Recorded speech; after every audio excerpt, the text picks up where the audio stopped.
Oh god, so it's been a while since I last played this, to be honest. What did we last do? I think... Oh yeah, we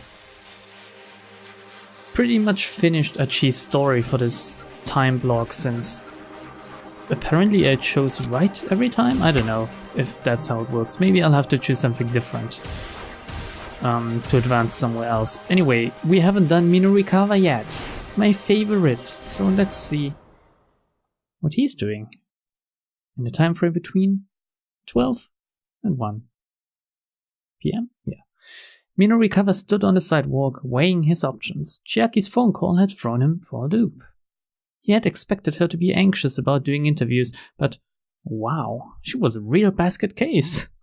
Oh, poor Chiaki. Of course, she got flustered by Kano's co-worker, whose name I can never fucking remember.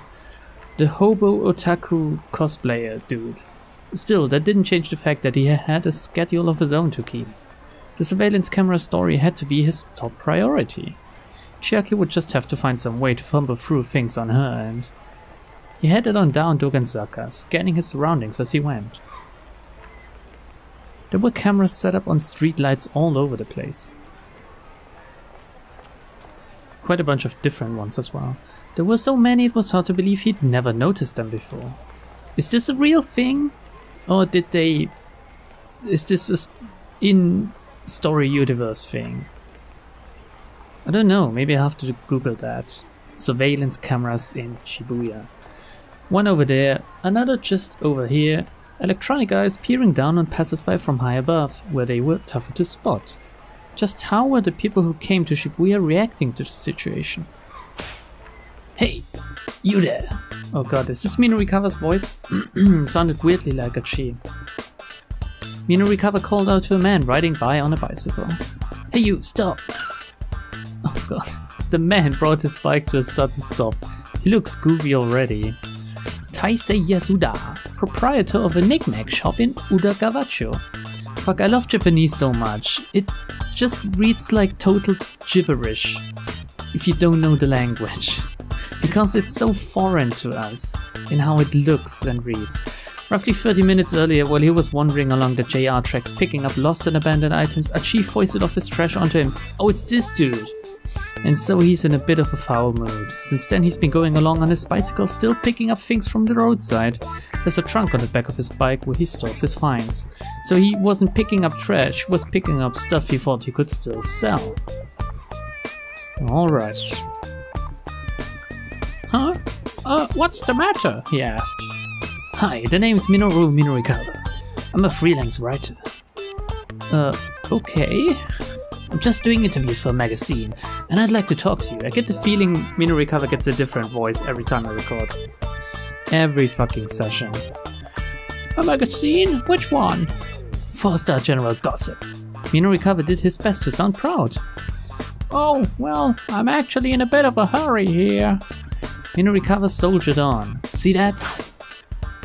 He pointed at one of the nearby surveillance cameras.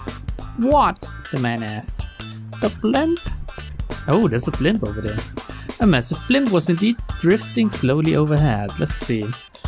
Okay, I don't need to... Okay, I thought it was something interesting, but it's literally just explaining what the fuck a blimp is. No, the camera. The camera watched them both in uncaring silence. Oh, that! What about it? What do you mean, what about it? Those cameras have been installed all throughout Shibuya. They're taking in anything and everything, privacy be damned.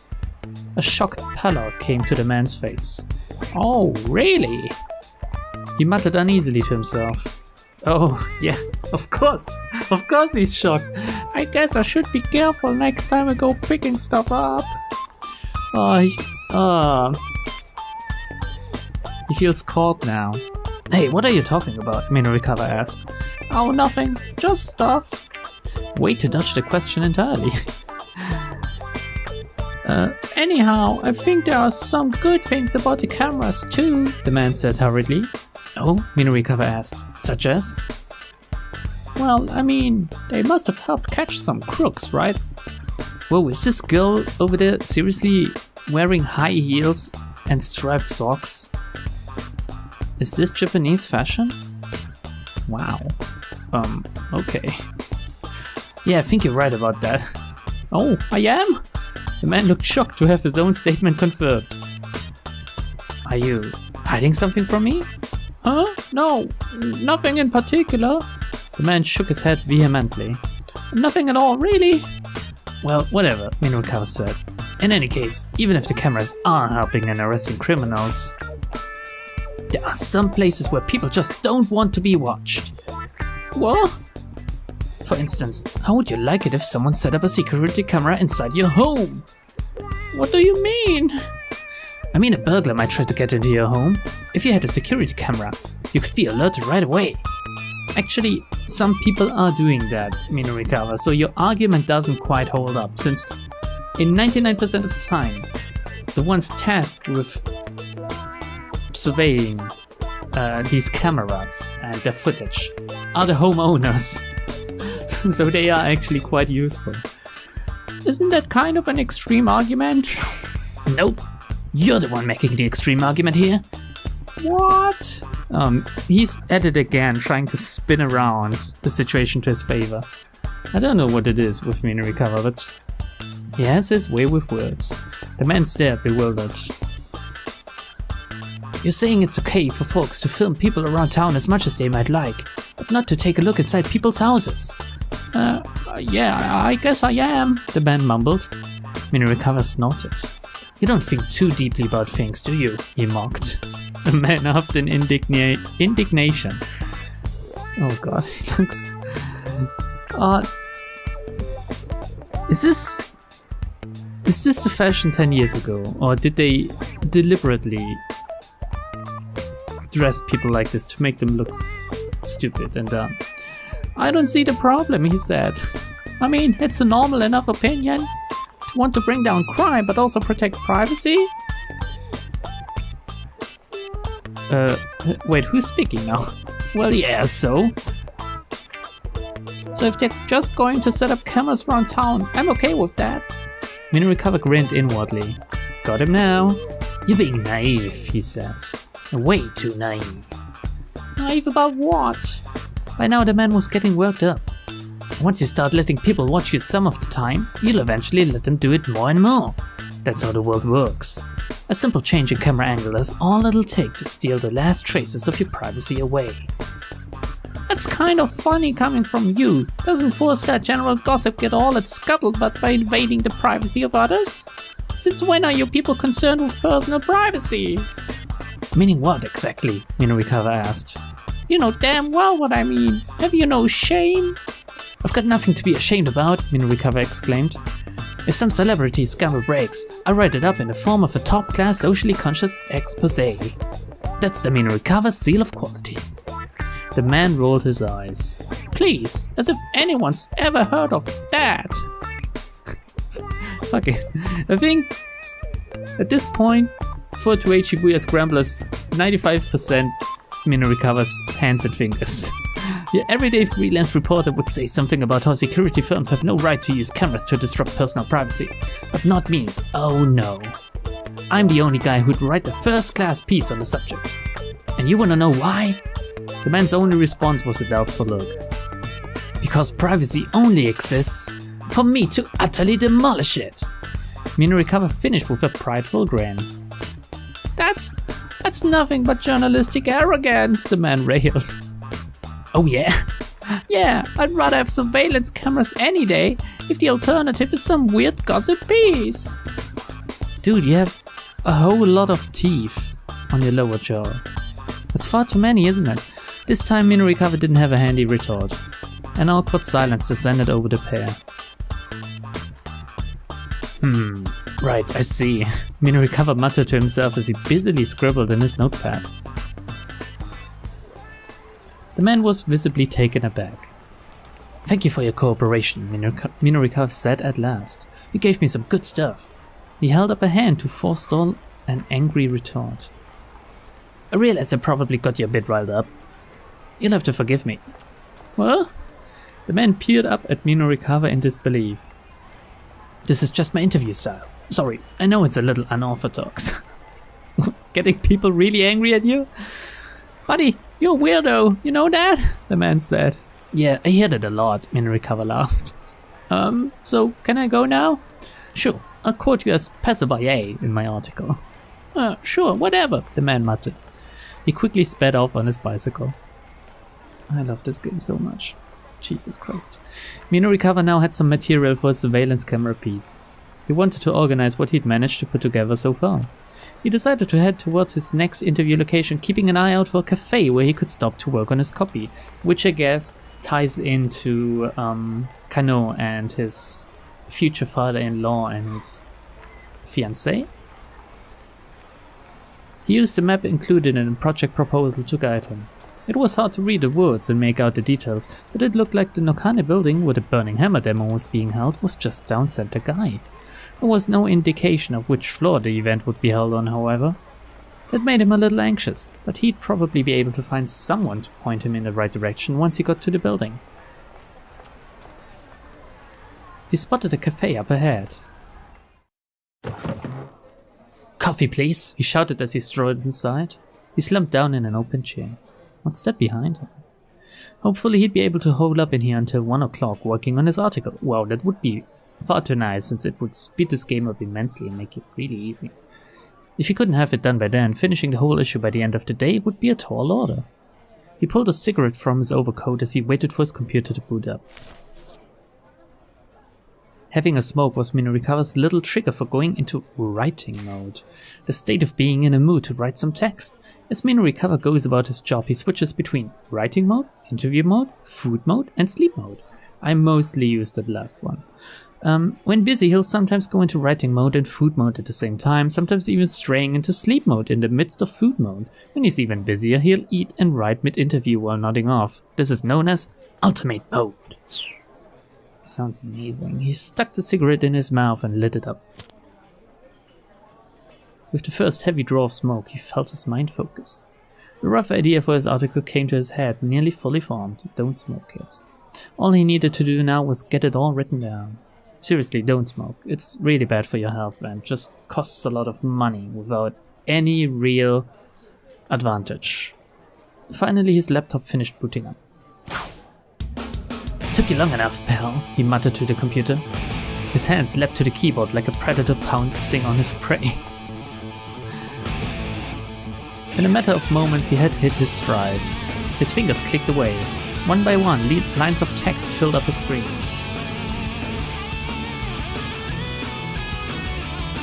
A waitress stepped up beside him. It's really upbeat music here. "Excuse me, sir?" But Minarikawa was in writing mode. He didn't even hear her. "Sir? Sir, I beg your pardon." Again, Minarikawa was deaf to the waitress's attempts to get his attention. "Sir, excuse me." The waitress smacked the table. "Quiet," Minarikawa snapped. He slammed the table right back. "Don't interrupt me when I'm working. Not if you know what is good for you." Oh wow, she's cute. The waitress didn't so much as flinch. She leaned in aggressively, getting right in Minarikawa's face. Oh god, she actually really is cute. Ikumi Omiya, employee at Collabo Cafe. While appearing cute and demure at first glance, she's quite strong-willed and frightening when angry. Sounds like my kind of girl. She works nights at a place called the Scolding Pub. What? Where customers rent private rooms in which they are scolded at length by attractive girls. What? I need this. One middle-aged businessman once told her, "Your face looks simply marvelous when you're angry." Fuck my life. I need to go to Japan, seriously. She leaned in aggressively, getting right in Minarikawa's face. "Sir, I hate to bother you, but I have to ask you to please refrain from smoking." Minarikawa blinked. "Huh? This is a non-smoking establishment, sir." "No smoking?" Minarikawa asked. The cigarette bobbed in his mouth as he spoke. The waitress pointed sharply to the sign on the wall. Oh, no smoking. The words "no smoking" was spelled out clear as day, in both Japanese and English, actually. I don't know what it says below that, but I guess it's something like, "No smoking. We ask that patrons please not smoke so that other customers can fully enjoy the aroma of their coffee." The waitress drew herself up in arrogant triumph. A woman sitting at the table next made a face as she tried to fan the smoke away with her hands. Customers all around the shop were glaring at her. You guys don't know the first thing about the aroma of coffee, Minorikawa scoffed. This is actually one of the things I heard quite a lot. Apparently coffee and cigarettes both taste better when you have them at once. Now I wouldn't be able to judge that since I've never smoked in my life, and I drink my coffee with both milk and sugar, so I guess I'm a little pussy when it comes to that anyway, but I don't know, maybe? The scent of coffee only truly comes to life amidst the choking stench of tobacco smoke. The waitress's only response was to jab her finger again. But this time she didn't point at the sign, she pointed to the door. Jesus. So if you're going to smoke, please take it outside.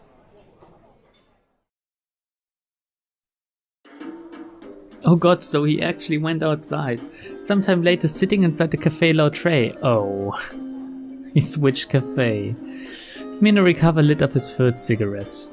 At last, a safe refuge. It had taken him quite some time to find a place that allowed smoking after he got kicked out of the first cafe. In recent years, many cafes and restaurants have phased out the concept of the smoking section in favor of prohibiting smoking across the board. This makes a place like Lautré especially important to smokers. There are large air vents in the ceiling to help keep the interior more agreeable for those who do not smoke. Still I think if you want to smoke, do it fucking outside. But okay. Now he was in a rush to make up for lost time. His fingers flew over the keyboard at lightning speed. That's interesting, so he has a keyboard with both katakana and hiragana and romanji as in English characters. Do you usually have that in Japan? I don't know. The more he wrote, the harder he focused. At this rate, he'd have the story wrapped up in no time. Today, you hear me? Oh no, I guess this is Kano's father-in-law. Today, you hear me? A voice intruded suddenly on his awareness. Is this his voice? One of the other customers was shouting. You're breaking up with that fellow today! Minorikawa's fingers drifted to a halt. He looked around to see where the voice had come from. An older man, red in the face, was shouting at a young woman who sat across from him. Please, Dad, the woman pleaded. Stop! You're making a scene! A father and a daughter then.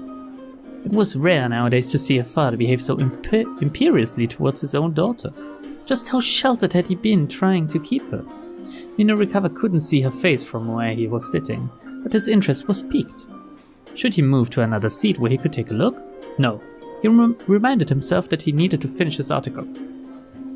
Okay, what's more likely to stop them from leaving? Minorikawa poking his nose in their affair, or Minorikawa leaving it out? I think we should see what's going on. Even if this is the wrong choice, we'd still get more background information than with the other one, I think. Should he move to another seat where he could take a look? Gathering up his laptop, Minorikawa switched to a different table. I don't care if I'm making a scene, the older man was saying.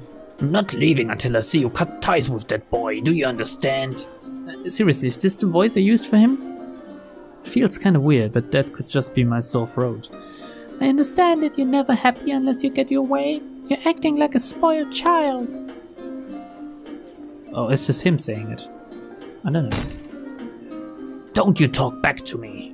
You don't understand your own situation. You're letting your emotions cloud your judgment without putting any thought into your future.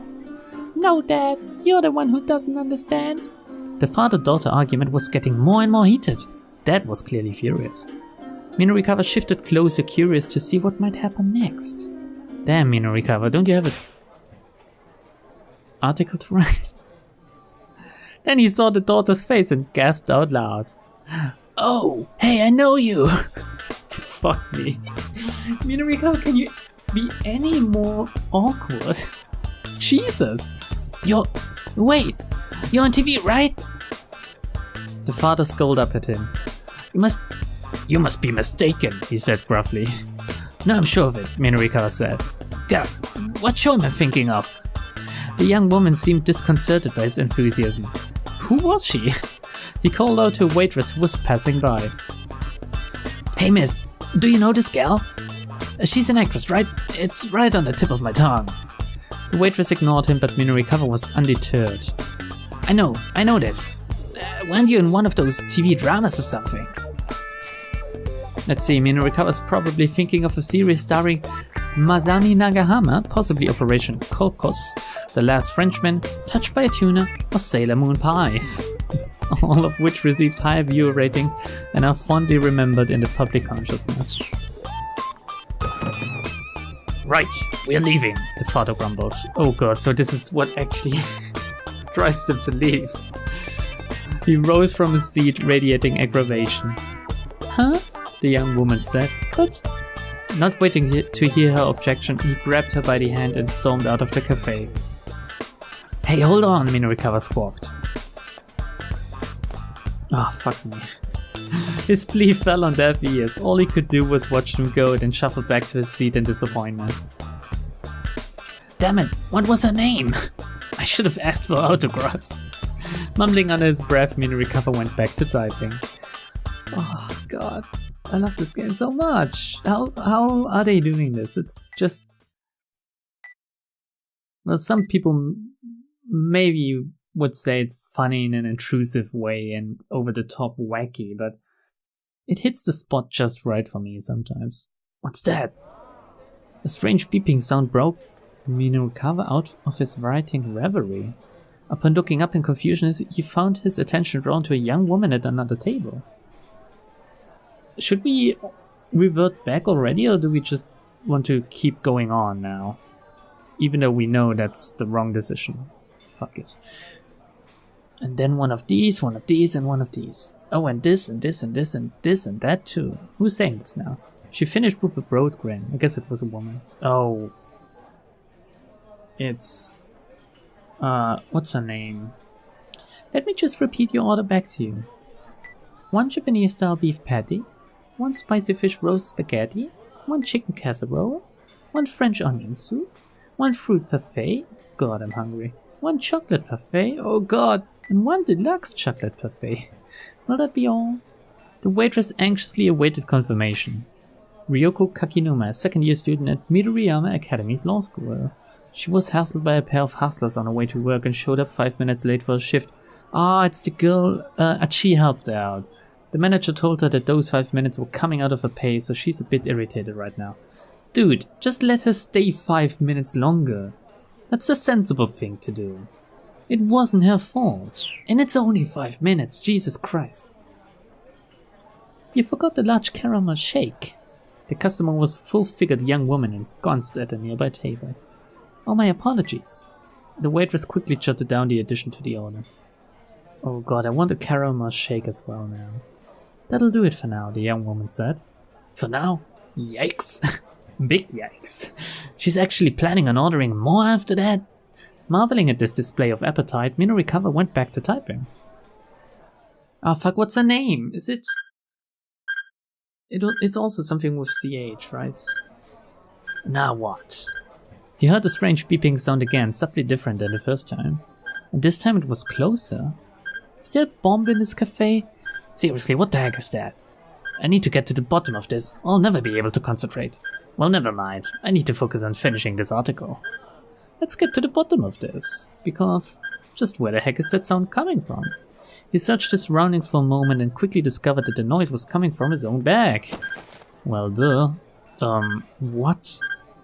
He pulled out one of the most important tools of his trade, a bug detector? An instrument for finding listening devices? I mean, yes, but why does he have this? Since wireless listening devices emit radio signals, bug detectors are designed to use wide area receivers to reveal their presence. Using a detector to find something in this fashion is known as fox hunting. Why? It was on and it had picked up a signal. To a reporter, information was live. That made owning a bug detector a sensible precaution in his line of work. Seriously? With the device in hand, Minurikawa casually scanned the area. Eventually, he zeroed in on the signal. Who is it? He stood up. Everyone, your attention please, he announced. Someone set up a listening device in here. Several cafe patrons turned their heads in disbelief.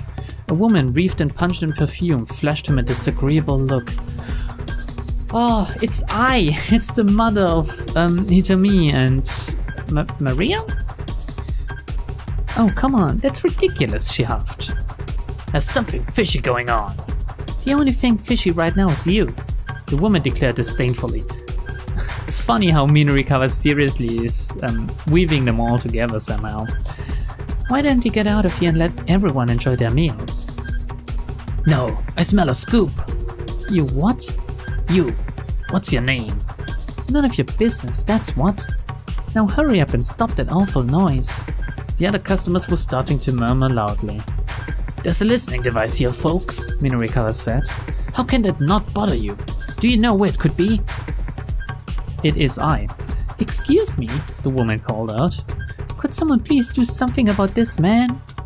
A waitress hurried over. Sir, please, you're bothering our other customers. There's a listening device in here. That's what people should be bothered by right now.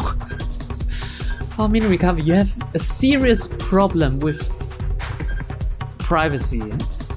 In both ways. That you're intruding on it, and that you want not too much of it, but you're adamant about it somehow. The waitress took a reflexive step backwards towards the listening device. You're the one who's intruding on everyone, the woman shouted. Honestly, could you please stop that racket? It's not me making the racket, it's the bug tracker. Just who the hell do you think you are? Police! Somebody call the police! Ma'am, oh, it's the waitress talking. Ma'am, please calm down, the waitress said. There are other customers here and I'll calm down once you get this disrespectful boor out of here. All I'm doing is sharing the truth. You can't kick me out for that. They actually can. The waitress wavered, clearly intimidated by both of them. You've sure got a lot of nerve, the woman snapped at Minurikawa. Go play detective someplace else. Not a detective, I'm a reporter. Really now, by far my least favorite profession. Oh, and why is that? Did someone write a story about you, lady? Got skeletons in your closet? You shut your mouth. How dare you? Yeah, I smell a scoop here, alright, and the smell is coming from you. Oh, stop it with your scoop nonsense already. It's no use trying to hide things from me. You have no idea what you're talking about. Oh yes I do, lady. Go to hell. After you. Blah blah blah blah blah. Blah blah blah blah blah blah blah. Blah blah blah blah blah blah blah blah blah blah blah blah blah blah. As they shouted over each other, their words blurred together until they were barely words anymore. The onlookers could hear only indistinct, meaningless raving. This is a bad end, isn't it? And still the yelling went on and on and on and on. Eventually there came the sound of approaching sirens. But even when a police cruiser pulled up outside the cafe, the two didn't slow their bickering. Bad end. Minurikawa forgot about the time and got in an argument with I. What's her name?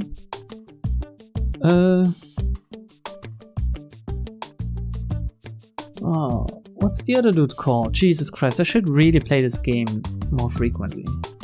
Anyway, let's see the hint for that. Minurikawa lost his cool and got drawn into an argument with a stranger, giving no thought to the consequences. By the time he came to his senses in a jail cell, it was too late to save 4-star general gossip. Maybe worrying about weird noises can wait. Right now, finishing up that article sounds like a better idea. Okay, so actually what we'll do is to go all the way back to the first decision and choose not to eavesdrop on Kanu's father-in-law and his fiancée.